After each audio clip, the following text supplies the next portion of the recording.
சிங்கப்பூருக்கு தயாராகிட்டு இருந்த கேப்பில் ஒரு பெரிய சம்பவம் நடந்துருச்சுங்க. பிசிஓஎஸ் அப்படின்னு காலங்காலமாக சொல்லிட்டு இருந்த நோயை பிஎம்ஓஎஸ் அப்படின்னு பேர் மாற்றிட்டாங்க. இது முழுக்க முழுக்க பாராட்ட வேண்டிய விஷயம். ஏன்னு சொல்கிறேன் கேளுங்க.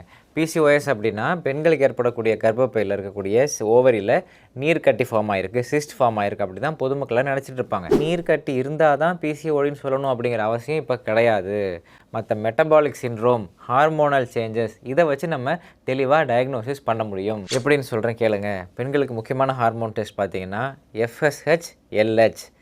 எல்ஹெச் அதிகமாகவும் எஃப்எஸ்ஹெச் குறைவாகவும் இல்லை நார்மலாகவும் இருந்துச்சுனால் அது பிஎம்ஓஎஸ்க்கான முக்கியமான ஒரு அறிகுறி. ஞாபகம் வச்சுக்கோங்க.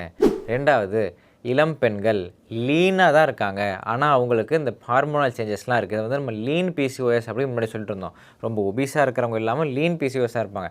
அவங்களுக்கு நிறையா ஃபேஷியல் ஆக்னி, முகத்தில் நிறைய பருவெல்லாம் வருது, இங்கெல்லாம் முடி முளைக்குது அப்படின்னா அவங்க ஃப்ரீ ஆண்ட்ரோஜன் இண்டெக்ஸ் அப்படின்னு ஒரு டெஸ்ட் எடுத்து பார்க்கணும். இதில் testosterone divided by sex hormone binding globulin into 100 இதுதான் free androgen index. Free androgen index அதிகமாக இருந்தாலும் பிஎம்ஓஎஸ்க்கான அறிகுறிகள் இதுதான் ரொம்ப ரொம்ப முக்கியம். உங்களுக்கு நீர்க்கட்டியே இல்லை கர்ப்பப்பையில், ஆனாலும் இந்த சிம்டம்ஸ்லாம் இருந்துச்சுன்னா நீங்கள் பிஎம்ஓஎஸ்க்கான கண்டிஷனில் வருவீங்க. சரி, இப்போ இதை எப்படி சரி பண்ணுறது அப்படின்னு பார்த்தா 2 விஷயம். ஒன்று, ஒபீஸ் பிசிஓஎஸ்ஸாக இருக்காங்களா, ஃபேட் லாஸ் பண்ணணும், லீன் மசில் மாஸை டெவலப் பண்ணணும், இன்சுலின் சென்சிட்டிவிட்டியை இம்ப்ரூவ் பண்ணணும். இது 3 செஞ்சோம்னாலே இந்த ஒபீஸ் பிசிஓஎஸை சரி பண்ணிடலாம்.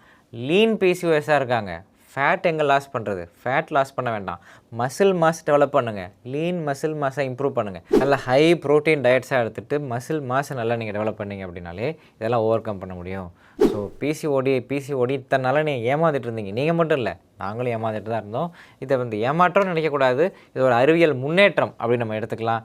ஸோ இளம் பெண்கள் கழுத்துக்கு பின்னாடி கருப்பாக ஒரு பேட்ச் மாதிரி இருக்குது, அக்கந்தோசிஸ் நெக்ரிகன்ஸ் இருக்குது அப்படின்னா அது ஃப்யூச்சரில் நீர்க்கட்டி அந்த பிசிஓடி பிரச்சனை, பிஎம்ஓஎஸ் பிரச்சனையாக மாறுறதுக்கான வாய்ப்புகள் இருக்குது. இப்போலேருந்தே அவங்கள ஸ்கிப்பிங் ஆட சொல்லுங்கள், ஸ்விம்மிங் கிளாஸ்க்கு சேர்த்து விடுங்க, பரதநாட்டியம் கிளாஸ் சேர்த்து விடுங்க.